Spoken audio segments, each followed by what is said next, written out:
أما بعد أعوذ بالله من الشيطان الرجيم بسم الله الرحمن الرحيم وقضى ربك ألا تعبدوا إلا إياه وبالوالدين إحسانا صدق الله العظيم. میرے عزیزو، آج میں آپ حضرات کے سامنے حقوق والدین کے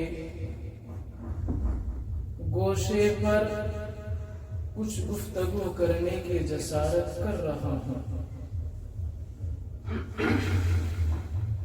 میرے عزیزو، جب حقوق والدین کی بات آئی تو میں کلام الہی کی طرف گیا کہ کلام الہی حقوق والدین پر اللہ کے بندوں کو کیا حکم دیتا ہے اور کیا تربیت کرتا ہے. تو میں نے دیکھا کہ قرآن یوں کہتا ہے وَقَضَى رَبُّكَ أَلَّا تَعْبُدُوا إِلَّا إِيَّاهُ وَبِالْوَالِدَيْنِ إِحْسَانًا. پھر میں یہاں پر ہی نہیں رکا، میں آگے بڑھا کہ کیا کوئی اور آیت بھی ہے جس میں اللہ اپنے بندوں کو حقوق والدین کے لیے حکم دے رہا ہو. تو قرآن نے پھر کہا قُلْ تَعَالَوْا أَتْلُوا مَا حَرَّمَ رَبُّكُمْ عَلَيْكُمْ أَلَّا تُشْرِكُوا بِهِ وَبِالْوَالِدَيْنِ إِحْسَانًا. پھر میں یہاں پر بھی نہیں رکا، پھر میں آگے بڑھا کہ کیا قرآن کریم حقوق والدین پر اور کوئی حکم فرما رہا ہے، کوئی اور آیت اللہ کی طرف سے نازل ہو رہی ہے. تو قرآن نے پھر کہا وَوَصَّيْنَا الْإِنسَانَ بِوَالِدَيْهِ إِحْسَانًا. اب یہ ساری آیات حقوق والدین پر، جب ان آیات کو میں نے پڑھا تو یہاں پر یہ بات سامنے آئی کہ جہاں بھی اللہ نے اپنا ذکر کیا، وحدانیت کو بیان کیا، وہیں پر اللہ نے حقوق والدین کا بھی ذکر کیا، والدین کے ساتھ حسن سلوک کرنے کا ذکر کیا.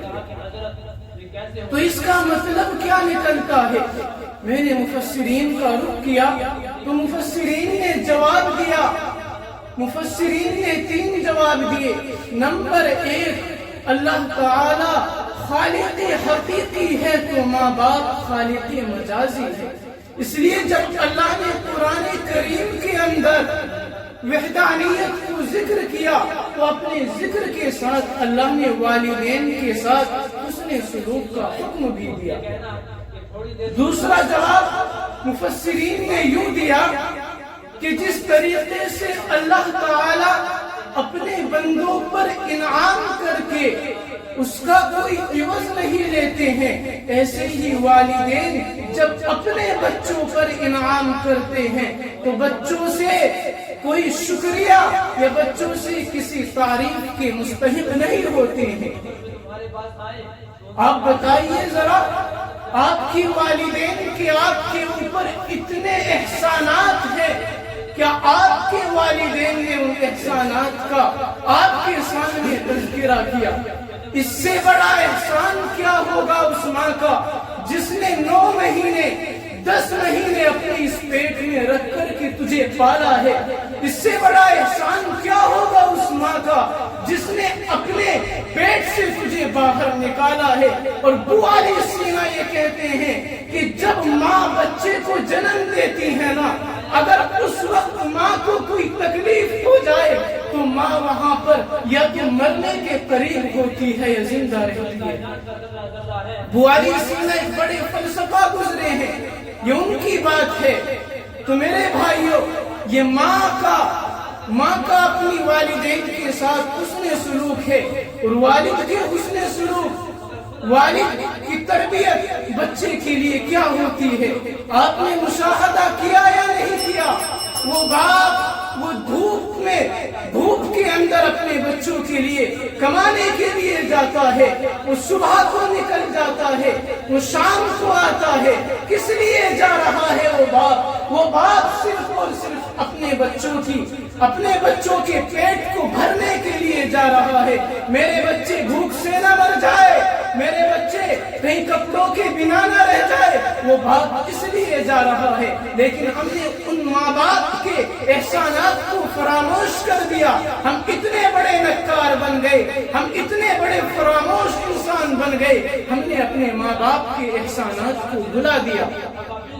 ہم اپنی ماں کی بد دعائیں لیتے پھر رہے ہیں۔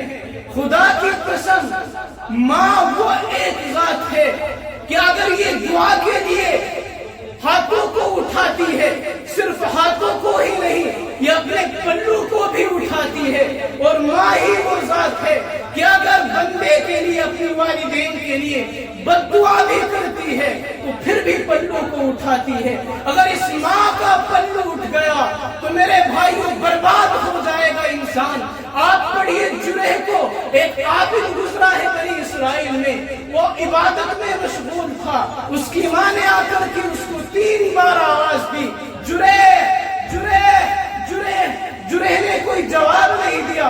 اس کی ماں نے یہ کہا کہ اے جرح، جب تک تیرے اوپر کسی زانی کی تہمت نہ لگ جائے، تیرے زانی ہونے کا تیرے اوپر دھبا نہ لگ جائے، اس وقت تک تجھے موت نہ آئے۔ اور ایسا ہی ہوا، جرح کے اوپر زانی ہونے کی تہمت لگی۔ تو میرے بھائیوں، اگر یہ ماں بد دعا کر دے تو انسان برباد ہو جاتا ہے۔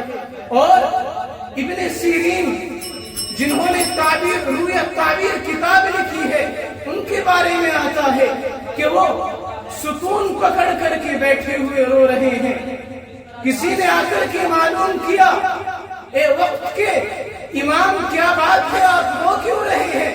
تو انہوں نے کہا کہ جنت کے 2 دروازے تھے، ایک دروازہ باپ تھا، آج اس کا انتقال ہو گیا، میں اس لیے رو رہا ہوں۔ تو میرے بھائیوں، اپنے ماں باپ کو پہچانو اور جو ان کے حقوق ہیں ان کو ادا کیا کرو۔ وآخر دعوانا ان الحمدللہ رب العالمین۔